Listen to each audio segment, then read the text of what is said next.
Bonjour à tous. Aujourd'hui, j'aimerais vous présenter la gourde et la gamelle CF-82, donc des forces canadiennes, mais spécialement quelques accessoires et quelques modifications que l'on peut appliquer sur ce système pour en améliorer les performances et l'efficacité sur le terrain. Premièrement, il s'agit d'un design qui a évolué énormément à travers le temps.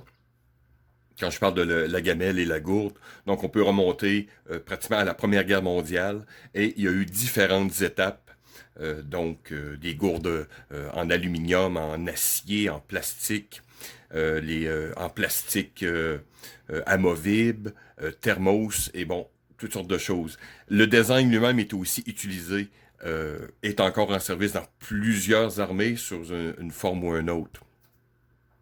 Donc, comme je vous explique ici, c'est un système assez populaire, qu'il soit américain, canadien ou en Europe aussi. Accessible, fiable, donc assez intéressant d'un point de vue de survivaliste. Donc, de quoi est composé le système que je vous présente aujourd'hui? Bien sûr, vous avez la pochette de transport avec l'ancien système canadien à velcro et à crochet. C'est une pochette très fiable, très solide, qui s'ouvre, vous voyez, par des taquets de type espagnol.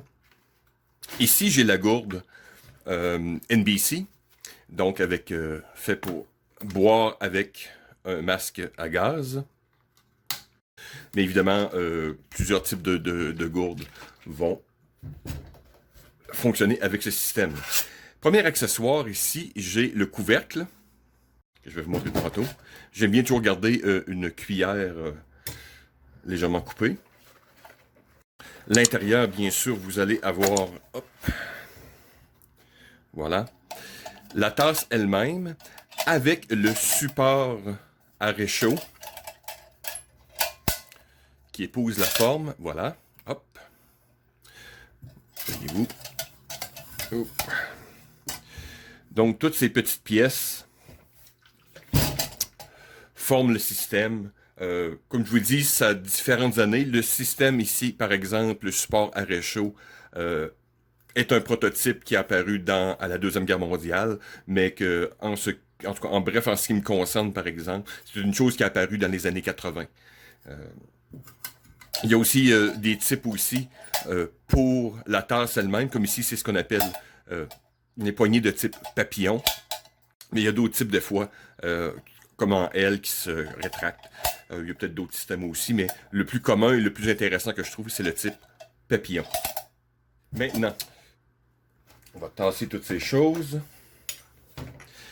Qu'est-ce qui nous intéresse aujourd'hui? C'est vraiment d'utiliser ce système comme un système de réchaud simple et efficace sur le terrain.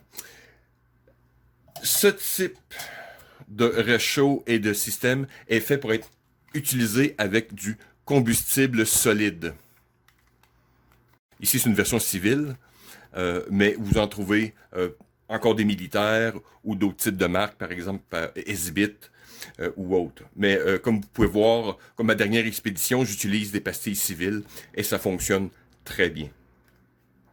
Mais vous pouvez utiliser aussi des petits réchauds au méthanol. Donc, voilà. Aujourd'hui, nous allons garder la configuration qu'on pourrait dire de type militaire, donc qui est fait pour être fonctionner avec des pastilles de combustible solides. Voilà le système de base que le soldat reçoit généralement. Sa gourde et, bien sûr, le support de réchaud. Donc, comment l'utiliser? On met le réchaud. Là, on met sa tasse. Et ensuite, en dessous, on va mettre des pastilles de combustible et réchauffer notre repas ou peu importe. Mais voilà que, avec le temps, que ce soit des différents soldats, ont remarqué des problèmes comme n'importe quelle pièce d'équipement civil ou militaire. Par exemple, très ingénieux le système comme vous pouvez voir ici. C'est superbe. Quand vous mettez votre tasse, voilà, vous voyez, ça va très bien. Et quand le tout est chaud, vous essayez de prendre votre tasse, voyez-vous, cette pièce d'équipement reste comme collée. OK? Donc, il faut faire une certaine manœuvre, comprenez-vous, se brûler les doigts ou peu importe. Donc, on va essayer de résoudre ce problème par tout simplement, voilà. Qu'est-ce que nous allons faire? J'utilise un cintre. Voilà, j'ai déjà coupé à l'avance, mais c'est pour vous montrer. Voilà, dans le recyclage. Je vais avoir besoin, évidemment, d'un morceau de cintre. Ça peut être une autre pièce de métal, mais ici, j'ai pris qu'est-ce qui est disponible à l'atelier. Ensuite, nous allons simplement faire comme une grille qui va pouvoir s'insérer. Ce que nous allons faire, nous allons simplement prendre une perceuse et nous allons percer 2 trous de chaque côté à une bonne hauteur, ce qui va nous permettre de rentrer comme une grille, comme une espèce de fourche. Vous allez comprendre dans quelques minutes. Voilà, autre détail maintenant. Lorsque ce système est en place, une pièce d'équipement qui améliore de beaucoup les performances, c'est le couvercle. Donc, en ajoutant un couvercle sur sa gamelle, on améliore bien sûr la combustion, donc plus de chaleur. J'ai calculé, je ne ferai pas le test ici, mais j'ai calculé que vous gagnez environ 1 voire 2 minutes. En général, une pastille va brûler pour environ 8 minutes, selon le fabricant, selon la marque, ce qui est amplement suffisant selon les conditions pour faire bouillir environ 1 à 2 tasses d'eau, ce qui est amplement suffisant si on parle de survie, si on parle d'opération militaire. Mais ici, vous comprenez que vous pouvez sauver quand même 1 à 2 minutes simplement en ayant un couvercle. Maintenant, c'est une bonne chose, mais un des problèmes aussi avec le couvercle, souvent si on parle ici d'un point de vue plus survivaliste, on voulait faire du riz par exemple ou d'autres choses, si le couvercle est bien sûr trop serré, selon la marque, vous allez littéralement avoir, comprenez-vous, une espèce de bombe. Et c'est plus dur, par exemple, à écuver si vous faites du riz. Un des mets préférés des survivalistes. Donc, qu'est-ce qu'on va faire? C'est qu'on va simplement percer 2-3 trous ici, sur un côté, donc ce qui va nous faciliter quand on veut égoutter. Laisser sortir, bien sûr, de la vapeur pour pas que notre réchaud nous explose au visage. Donc, c'est pour l'instant des grandes modifications qui vont faciliter le fait de manipuler et d'opérer ce type de réchaud. Donc, passons à notre première modification. Nous allons percer 2 trous de chaque côté et ensuite déformer ma barre ici de cintre pour en faire une espèce de U qui va être facile à manipuler. Donc, pour ce faire, on va prendre quelques mesures. On essaie d'être assez propre. Donc, vous voyez, j'ai environ 2 pouces. C'est assez aisé. Oups, la caméra est un peu dans mes jambes. C'est l'aluminium, donc ça va être plus facile de prendre un crayon de plomb. Donc, ça 2 pouces. Je fais ça à peu près à l'œil. Et je vais garder environ... J'ai 1 pouce ici, donc je vais faire environ... La mèche, je vais le faire environ ici à 1/4. Et l'autre côté, on va faire aussi le même type de mesure. Donc voilà, de chaque côté, j'ai pris mes mesures.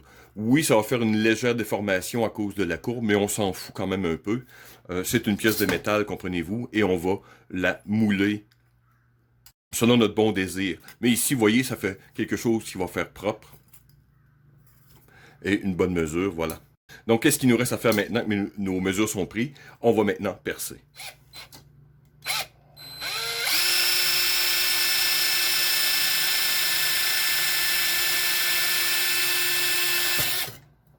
C'est à vous de prendre une mèche parce que les cintres vont avoir différentes grosseurs, donc c'est à vous de vérifier. Moi, je vais vérifier à l'œil, donc vous voyez, je suis tombé exactement sur la bonne grosseur. Donc voilà, poursuivons. Commencez-vous à voir le plan un peu. Donc maintenant, vous voyez, ça passe très bien. Qu'est-ce qu'on va faire? C'est qu'on va plier et le faire revenir comme un U. Et ensuite, on va créer une petite déformation très simple.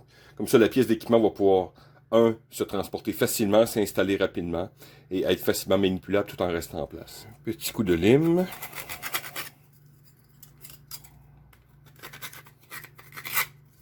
Ensuite va venir le pliage, donc c'est à vous de prendre des mesures comme bon vous semble, à partir du milieu ou peu importe. Comme ici, je vais simplement me laisser un jeu de 2 pouces. Je vais simplement marquer ici, je sais que j'ai environ 2 pouces, donc je vais faire mon autre marque à 2 pouces, je vais plier, plier. Donc, première étape, se créer un U. Simplement, évidemment, utiliser la pince, votre pince favorite.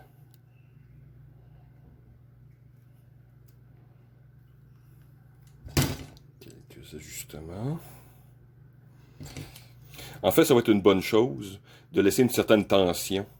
On va le voir. Vous pouvez l'ajuster à mesure ensuite. Donc, voilà. On pourra tester ça maintenant. Ma pièce est légèrement plus large et ça fait une tension, voyez-vous.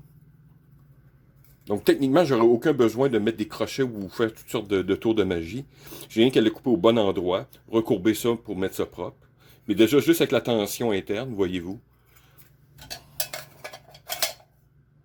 Hop. Et voilà. On se donne déjà une nouvelle option avec notre poêle. Donc, poursuivons, mettons la chose plus propre. Donc, voyez-vous ici, même avec 100 grands tours de magie en plissant ou en tordant, regardez, la pièce de métal est extrêmement rigide. Elle tient que par tension, donc en mettant une petite courbe un peu dedans, voyez-vous, hop, ça enlève d'un seul coup. Vous réalignez, on réaligne, hop, voyez, juste par tension. Superbe. Voilà, maintenant, si on regarde notre nouvelle installation, si je mets ma... Oups, mettre l'autre côté, voilà. Et voyez encore, je peux l'inverser, mais voyons, je peux mettre ma tasse. Et une autre chose intéressante, en vous montrant l'angle un peu, je sais que c'est dur à montrer, mais la tasse s'enfonce quand même assez énormément dans le porte, dans le réchaud ici. Donc, vous avez peu d'espace, exemple pour un brûleur à alcool, par exemple. Vous voyez, ces petits brûleurs ou les plus gros, un peu comme les Trangia. Donc ici, ça me permet d'avoir une plus grande, on pourrait dire, d'espace pour brûler. Aussi, vous pouvez utiliser ce poêle. Vous voyez, la tasse s'enlève maintenant très facilement. Donc, oui, vous voyez, j'ai un petit jeu environ 1/4 de pouce. Donc, la tasse reste assez ferme, mais s'enlève maintenant sans effort. Oups. Voilà. Ce poêle, ce porte-réchaud de même peut être utilisé aussi directement dans le feu. Okay? Ou vous pouvez littéralement faire un feu aussi dans le milieu. Donc, c'est intéressant, ça paraît pas grand-chose, mais des fois 1/4 de pouce, 1/2 pouce fait une très grande différence avec le type de combustible que vous allez utiliser avec une gamelle ou une tasse. Donc, je me fie à mes propres expériences sur le terrain, avec l'hexamine, avec le méthanol, et je peux vous dire que gagner le petit quart ou demi-pouce fait une bonne différence sur la cuisson.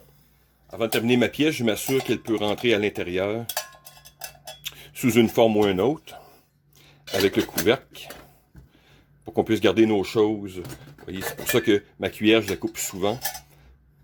Voyez-vous, tout peut entrer à l'intérieur. Puisque oui, ou bien sûr à l'extérieur. Voyez-vous. Donc, les dimensions me semblent très bonnes pour l'instant. Maintenant, la modification faite, la deuxième va être sur le couvercle. Donc, c'est à vous simplement de vérifier si votre couvercle rentre bien. Si vous voulez, bien sûr, égoutter quelque chose, mes trous devraient être ici et non ici, devraient être de ce côté, donc à l'opposé des poignées. Comme j'ai vu sur un autre marque qui fait une version moderne de ce système-là, c'est exactement ce qu'ils font. Ils mettent seulement 3 trous ici. C'est ce que je vais faire. Je vais me marquer et je vais procéder de la même manière avec ma perceuse. Hein?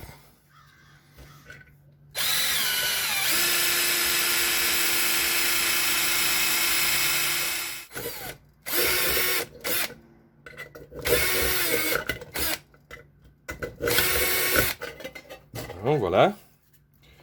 Un petit coup de lime. Oh, attention aux oreilles. Je pense que je vais vous épargner ça sur le vidéo. Je sais que ça peut agacer plusieurs personnes. Je vais limer et je vous reviens. Donc voilà le résultat. 3 jolis trous du côté opposé à ma poignée. Donc je peux aisément avec mon pouce tenir un gant. Ou si vous avez un bon couvercle, vous voyez, je peux égoutter sans problème et évidemment laisser la vapeur s'écouler. Sans perdre évidemment, l'avantage d'avoir un couvercle, c'est-à-dire d'augmenter la chaleur qui se concentre à l'intérieur, donc cuire nos choses plus rapidement. Donc voilà, pour dire la dernière modification de notre système. Donc je perds en rien les capacités normales de,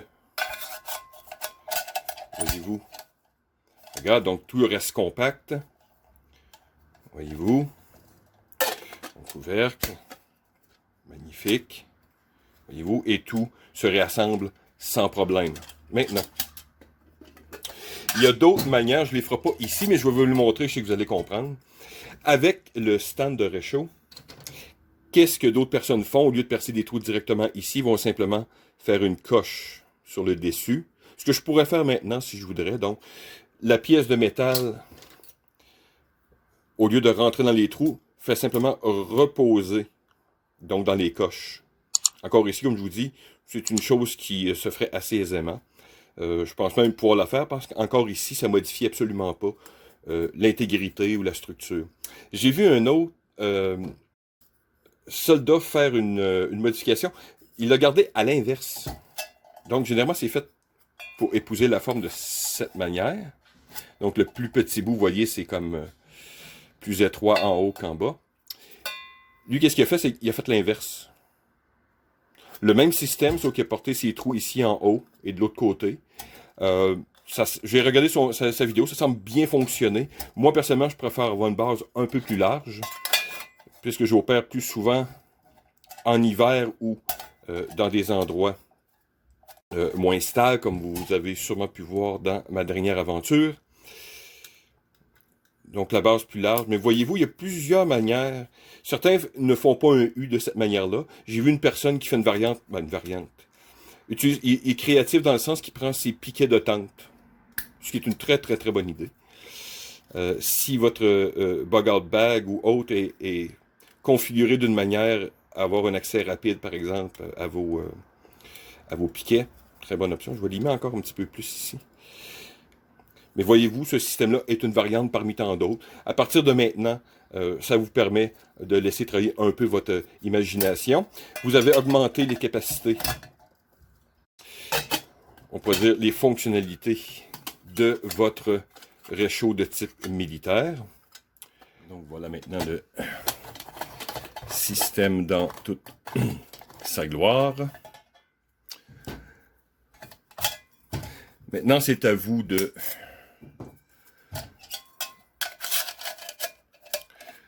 l'ajuster, comme moi je mets souvent mes choses à l'intérieur. Mes pastilles, par exemple. Oh, pardon. Mes pastilles à l'intérieur. Puisque j'utilise rarement la gourde dans le système. Puisque maintenant on a d'autres systèmes d'hydratation où je traîne simplement les deux. Donc mon eau va être séparée de mon système de poêle. Donc voyez-vous, tout rentre. Oups, ça n'a pas d'affaire là. Donc, tout rentre d'une manière compacte. Et si je n'utiliserais pas ce principe, donc je garderais le système normal. Donc, je remettrai la gamelle, hop, dans sa pochette, la gourde. Et voyez-vous, le couvercle. Ça peut se rentrer de diverses manières. Donc, si tiens, je vais le mettre à l'arrière, pourquoi pas. Et voilà, mon support et ma cuillère. Et voilà, on remet le bébé dans son berceau. Et voyez-vous, le système de l'extérieur ne se distingue pas vraiment. Vous ne voyez pas vraiment de différence avec l'ancien, mais vous avez quelques modifications subtiles qui vous permettent d'avoir maintenant un meilleur système de gamelles et de gourdes. Donc voilà, merci de m'avoir écouté. À la prochaine.